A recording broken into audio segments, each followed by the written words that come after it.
podcast called Dub Jellison Podcast. First ever type 1 diabetic in UFC history. Doing fine, Dub. Nice to be with you. Get out! He's like, yeah. My tunnel vision and my periphery, I'm like off field. Hey, you know how it is, though. Hey, when your team. I don't remember that. That's crazy.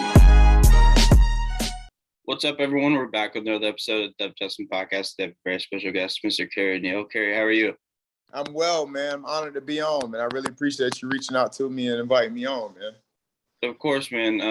I've been trying to get a Notre Dame guy on for some time now, so I'm happy to do this, and it kind of worked out perfectly. Purdue and Notre Dame actually play on Saturday, so. Yeah, absolutely. It's gonna be a big game, man. You know how I'm rolling, man. Go Irish. I mean, are you afraid at all? Because I mean, Purdue's been rolling. We're 2-0, 2 big wins, and Notre Dame's been kind of iffy so far, in my opinion. Win is a win, man. It's never a good man. So, like, if we win by 2 or win by 20, it's still a win. No, it should be a good ball game, man. I have a kid of mine, a really good kid, one of y'all best players, David Bell. He trained with me this offseason, so I'm excited. I'm excited for him. I'm excited against him and Kyle Hamilton, him and Houston Griffin, just the matchups outside, man, with our corners and him. So it's going to be good on good. So David Bell's a beast. I mean, yeah. He might be the best receiver Purdue's ever had, and we've had some pretty good ones. Yeah, and you guys had some pretty good ones. No, the kid works. Like I said, just with our short time we had this summer, he came up to into my program, and he put the work in. I mean, you see his success, so it's no surprise.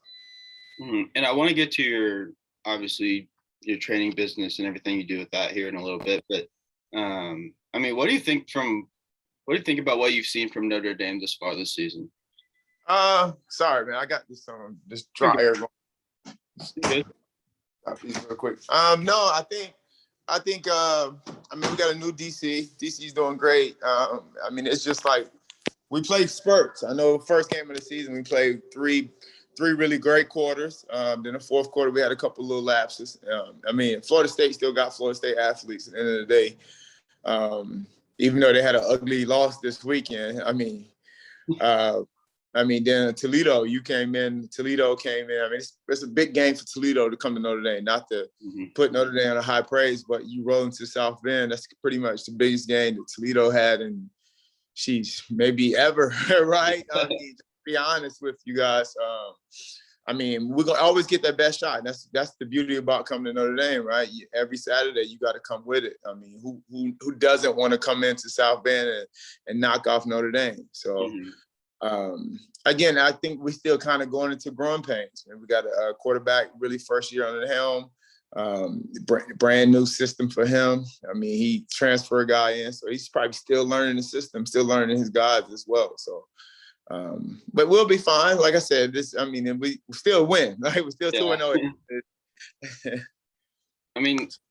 You look at the upsets that have already happened this year. Like Washington lost to Montana, Ohio State's already fallen to Oregon, who's better than a lot of people expected. I mean, College football has been crazy this year, and it's only week 3, and there's already so many upsets. No, I think it's just credit to the kids and the coach and the programs across the country. Everybody's getting better. I think then COVID had a big role into a lot of stuff. I mean, you just look at how many kids that was in the transfer portal. How many kids left one school, went to other school, and kind of just boosted teams' roster up a little bit, right? They got kids that they probably wouldn't have got, just due to like the COVID rules and stuff, where they got guys got a little more experience back then. Guys got that kind of the 5th or 6th year, the COVID year, what they call it right now. I think that all those little things play huge roles and huge dividends in it. So, And what's it like for you to go back to the games or watch the games on TV now that you've graduated and you're kind of out of playing football? You can actually enjoy the game, man, and root for. I train so many different guys on both programs. I mean, just like they like little brothers to me, right? And I'm like, man, that was me 10 years ago, right? Just to see some of my athletes that I trained at Notre Dame, some of my athletes at Purdue, just going at it. For me, it's rewarding. But again, I'm always going to be a fan of the game. I just want to see the game played the right way. guys go out there and play hard and compete for 4 quarters, man. That's what it's all about at the end of the day, man. So. And for people who might not know, talk about a little bit about your training business and what that's about. Yeah, so I'm the owner of Win Performance. We're located in Highland Park, Illinois. It's probably about 25 minutes from downtown Chicago. I train from the leader of the leads, from the guys like Tyreek Cohen, guys like David Bell, guys, Notre Dame guys. I train youth kids. I'm a speech specialist. I'm an NFL combine specialist. I've posted some of the fastest times in the country. A ton of NFL guys. It's been my program from youth to high school, college, all the way down to the adults. So I kind of do it all, man. I have a great team. I don't want to take all the credit. My team is great, man. Like I said, we try to service and just add value to everybody's life, man. If you got a goal, our goal is to help you win it. So Win Performance, man. You can follow us on Instagram on that Win Performance. So yeah, or follow me, K_Neal56. So. Yeah, I mean, that's how I was going to introduce to you. I mean, the guys that you train and what you have going is really cool from an outside perspective. No, I appreciate it, man. It's a lot of time and a lot of energy to go to it, but it's something that I love. Honestly, it's not even work to me, man. I had to run home today. I had to get my garage door fixed, but again, like my gym is home to me. It's home to a lot of kids. Really, like the beautiful thing about it is so many different walks of life that walks through our door on a daily basis. We got guys who like entrepreneurs, we got business owners, we got corporate guys, we got pro athletes, to youth, to track kids. You know what I mean? It's so many different walks of life, man. So it's a beautiful place that everybody just come meet and just want to get better, you know? So. And what's it like to train all those different, I mean, you just rattled off a list of people that aren't necessarily athletes, and then you have all these different age ranges. How do you kind of balance that in terms of your coaching style and how you train them? I think we created a culture at Win. It's one of those things that, like, it's all like-minded people, right? It's people that wants to push. It's not like your traditional gym. You just go in and lift some weights here. We actually have a program. We have a system. It keeps me well balanced because I just think about this morning. I went from a doctor who's a plastic surgeon to adult boot camp class to then later today I'm gonna have some pro athletes, right? Some free agent guys to a speed class to a baseball private. It keeps me sharp. I have to stay sharp. I have to be able to okay, well, this kid's a baseball. Let's add a little baseball specific training in there, right? Stuff with his rotational. This kid is basketball. Let's do a lot of injury prevention stuff with his, you know what I mean, with his ankles and his hips and his knees, and teach him how to jump and how to land. And it's football. Okay, well, let's teach this kid how to pass rush. So literally, I wear every hat there I possibly can. So. And how much does your team help out with that? Because I don't know too much about your background, but I don't know if you played football or baseball and basketball, and to know all these different things for how those athletes move specifically. Yeah, so I was a 4-year starter at University of Notre Dame. I played football. I played outside linebacker and defensive end. Just been in that team setting, right? I love my team, and it's so, we're all different, but we are all the same, right? We all chasing after the same goal. Team is great. Like I said, they take so much off my plate. We got BG, he does all our youth stuff and our receivers. He helps out with privates, and he does some of our group training. Pete, he's the owner of Off the Leash DBs. So he does all my defensive backs in the league, college, high school. Then he also does baseball specific training for his baseball background. And Kyle, he's a golf specialist. He works for our baseball. He dominates the adult programs. He does a ton of privates, a ton of private clients from all ages and different elements that people may have that come into it. So like I said, we wear every different hat, man. So then you still have to do the CEO stuff. I had to go in, make sure the books is right, go in and make sure the check-in and all that protocol stuff is going well. The cleaning, it's never ending, man. I mean, it's cool to see how many different places that athletes can go to train now. I mean, within the last, I haven't been around for that long, but I mean, within probably the last like 30 years, I mean, the amount of places athletes can go to train at any levels, but specifically like college and pro guys is insane. It's just boomed. Yeah, absolutely. It's a very competitive market. I mean, just on the same street that I'm on, it's probably, I want to say 4 or 5 different gyms itself. I mean, everybody has their own little niche though. And I think it's really like a preference thing, what guys prefer, or, you know what I mean? Now we at that, like, I don't really do a lot of marketing stuff. I got an Instagram account, right? But we really just, our business is really just word of mouth, right? Because we really focus on like-minded individuals, right? It's not for everyone. Like coming into a sports performance place, it may be intimidating for a lot of people. Like for someone who's not a professional athlete, someone who doesn't, you know what I mean? Until you come in, meet us, and you're like, oh wow, like these guys really understand all the biomechanics behind the body and how it moves, and you know what I mean, and our philosophy. So, but like I said, it's a very competitive market, man. Yeah, from an outsider's perspective, I mean, you look at some of the guys you're training. I mean, especially like you mentioned, Tariq Cohen and David Bell. I mean, someone like me, I'd be like, ain't no way in hell I'm going there. Right. Exactly. Once you come in, it's you'll see it's complete opposite of that. Like we have like adult, we have two classes stand out. So our 7 o'clock a.m. boot camp on Monday, Wednesday, Friday, and then our 5 p.m.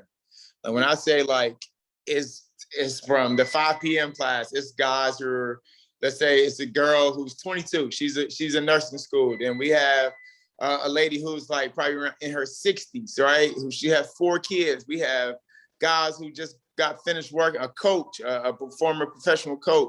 They all train together, and it's just like have fun. It's like a family atmosphere. Everybody push each other. Everybody hold each other accountable. We live, laugh, and have fun, man. That's like our biggest thing. So, I mean, what really calls to you about the whole training aspect? Like I said, my biggest passion is having an impact in people's lives in a positive manner. Like I said, like it does, to me, it doesn't matter if you're an 8-year-old kid who's just trying to learn the basics, fundamentals of how to lift and run and jump, right? Or you're a pro athlete and you're trying to go and have the best season of your career, or it's contract, right? Or you're trying to, like, let's say Trent Sherfield, who plays for the 49ers. His main goal, hey, dude, I need to run a fast 40 so I can get drafted. The kid came to me, I think we pre-tested at 4.62. The kid ended up running a 4.39, like in an 8-week program. So now he had his first touchdown. This is year 3 in the league for him, undrafted year 3, just had his first touchdown with the 49ers this past weekend. Like stuff like that. I want to be able to impact people's lives in a positive manner. Like, let's say if your goal is to lose 20, 30 pounds, hey, come to win. We'll make sure that comes true. So that's kind of my main goal, just have an impact in people's lives, man. So that's special because, I mean, there's something to be said about that. I mean, exercising and training and working out, I mean, it does something for people that, I mean, you can't explain. It's like a drug almost. Yeah, absolutely. I mean, it's real. It's really true. It sounds cliche, like, but like health really wealth. Like, I mean, you just look at today's world, what we in right now. There's so many different people going through this COVID situation, right? What if people would just get out and just exercise and drink more water and eat a little better, the world would be in a better place, right? I couldn't. You know what I mean? We can have talk about that for hours. Like if the newscaster just got on, like, hey, listen, instead of panicking, how about everybody just exercise a little more, drink water, and just focus on our diet? Like we're gonna be a little more healthier, and it's gonna help our immune system. Then we still may get sick, but it won't be as devastating as it is, right, for people who are not in shape. So, yeah, I mean that's one of that's one of the things that bugs me about this whole COVID thing is nobody's really talking about, except for people like you who actually eat healthy. Yeah. take care of their bodies, but Right. people who don't kind of just push it to the wayside. And I mean, like you said, we could talk about that for hours, but Yeah, absolutely. I mean, next I want to talk about kind of your transition from football to what you're doing now. Was training something that you had thought about a lot?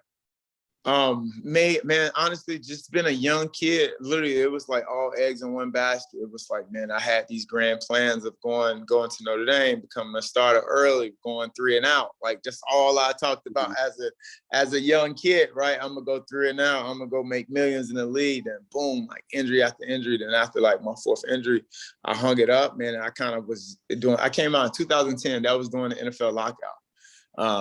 And it was kind of one of those things. I was at this gym and I was just kind of just helping out, showing kids some football skills training. Then I ended up getting hurt, came back, was rehabbing. I started doing a little more. Okay, let me go get certified. Let me really start like taking this thing serious. Then next, I ended up working there for like 9 years, and it kind of just built a love and a passion for it, right? And created my own resume and started like playing with different systems, creating my own system, stuff that I use as a player, stuff that I learned, stuff that I did when I was getting trained, and kind of just combined those things and created my own until I found my own little niche, right? And I'm going on almost year 11 now. October to be almost 11 years in the game, man. So Win has been open for 2 years. So we opened up November 2019, in October, I signed a lease. We didn't have our grand opening until November 11th. It was one of those things, just trying to get the building in order. That's why it kind of took a while, but almost 11 years, man, in the game now. So yeah, man, sky's the limit, man. Honestly, just believing in yourself and believing in myself, and just putting the work in. At the end of the day, man, you just got to put the work in. Mm-hmm. Well, I mean, congrats on that. That's huge. Coming up on your 2nd and going into your 3rd year. And I mean, I can see this thing just keep booming like it is right now. Yeah, man, that is the goal. Like, again, we just want to add value to people's lives, man. Like I said, it doesn't matter who you are, what the goal is. We are able to add value. So now I'm gonna have to wrap this thing up here pretty soon, within the next five minutes or so. But obviously you're playing for Notre Dame. I want to touch on that. I mean, I was looking at your recruiting profile, and you turned down the likes of Bama, the U, Nebraska, and you chose Notre Dame. So talk about that recruiting process and what called to you about. I mean, so it's simple, man. So as a young kid, every Saturday morning I used to wake up. Right? We had a routine. We'll go to the grocery store and we'll come back. Me, my mom, my grandmother, and guess what was on TV every Saturday? Notre Dame football, Channel 17. And I think that became like a ritual at the house, right? And when I say no one in my hometown even freaking knew where Notre Dame was at. Like, I'm from very small, like Bunn, North Carolina. I got a prison and 1 stoplight. You know what I mean? It's like, man, where is Notre Dame at? So I committed. Notre Dame was my 3rd offer. I believe my first offer was from Duke, East Carolina. Then Notre Dame came, and I committed on the spot because I told my grandmother, I said, hey, I'm going to go to Notre Dame when I was like 13 years old. And boom, and my high school coach, he was a big fan of Notre Dame. I think we watched Rudy at the time, probably freaking 20 times. And it was kind of just engraved in my head, man. And I just feel like it was just, it was already set for me to go to Notre Dame, man. So I made some of the best friends and some of the best memories I ever had came from that school. So yeah, I mean, I didn't know that story. I mean, that sounds like just pure destiny that you would be able to end up there. Yeah, absolutely. Like I said, I turned down so many different schools. Notre Dame. I mean, don't get me wrong. I considered Alabama. I considered Clemson to run down that hill, like Chapel Hill at the time, because they was close. And Miami was the U at the time. Like I came out in I graduated in 2007 class. So like it was kind of just finishing. All we know was the U. The U was the upper echelon of college football at the time, right? Then Florida, and so, but Notre Dame had my heart, man. So, I mean, and how do you look back on those 4 years? I mean, the exposure that I had, man, just being a kid from North Carolina, like being like out of my comfort zone, it made me a better business owner. It made me a better human. It like literally like, cause I didn't know anybody, never been to the Midwest. Yeah, I mean, just being able to play and travel and kind of see the world from in a different lens, you know, going out to California, playing against the UCLAs, the USCs, traveling to Washington, right? I'm literally, you got to understand, like, I'm from North Carolina. Like, we don't, you know what I mean? We don't even think about things like that as a little kid, right? So been able to do all this and be able to play football at the highest level that you possibly can. I mean, on TV every Saturday. So it doesn't get any better, man. I mean, it was like you guys had a ton of talent. I mean, yeah. during your 4 years. I mean, I was looking at the rosters. I mean, just to name a few: Harrison Smith, Kyle Rudolph, Tyler Eifert, Golden Tate, Michael Floyd, Manti Te'o, Kyle McCarthy, Sergio Brown, Jimmy Clark. Like, that's insane. Yeah, absolutely. And it was crazy. Then we wasn't winning. That was kind of the frustrating part about that whole thing. Like, you know what I mean? It's one of those things like, dude, how are we not winning? All our guys are playing in the league the following season. They leave Notre Dame, not really winning. They playing and they starters in the league. It's like, it's head scratcher, right? You don't want to point any fingers. Yeah. Like, hey, was it us? Like, you know, I mean, but then again, like, when you live and you learn, you know what I mean? So. I mean, how fun were those battles, and then during practice and during the week, and then going out there on Saturdays and getting to put on some of those performances? I mean, that's what it's about, man. It's like that brotherhood, that just going out there Monday, just really going out there Monday through Friday and just competing against each other, making each other better. The summer workouts, competing and making each other, pushing each other. Then Saturday is your stage to really go out there and kind of just unleash it all, right? It was amazing as you look back on it, man. We were all fortunate and blessed to have the opportunity. You know what I mean? Now, like, again, now we are the fans of Notre Dame, like, forever. We just want to see the program just to keep thriving, which it is, right? So, I mean, Notre Dame kind of gets that bad rap about.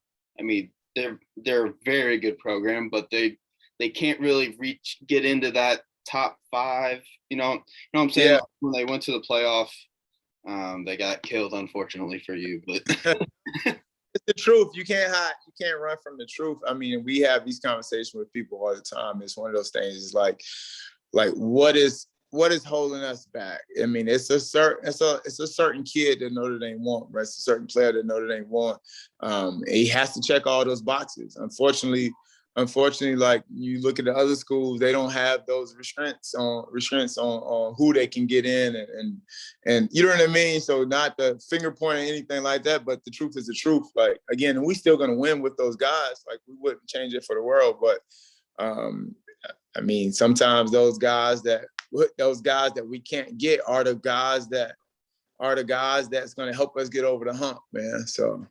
And I think our alumni and Notre Dame Network is very aware of all those things as well. Mm-hmm. But it's a standard to be at Notre Dame. It's like really a select. It's an honor to be there. So, I mean, you wear it with pride, right? So.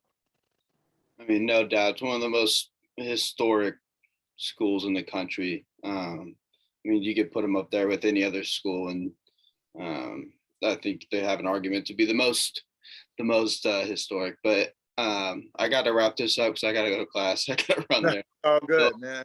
Hey, man, thank you so much for coming on. I really appreciate your time. Best of luck with everything you got going on with Win Performance. I'm excited to see how it keeps progressing. No, I appreciate you having me on, man. Get to class and go Irish, man.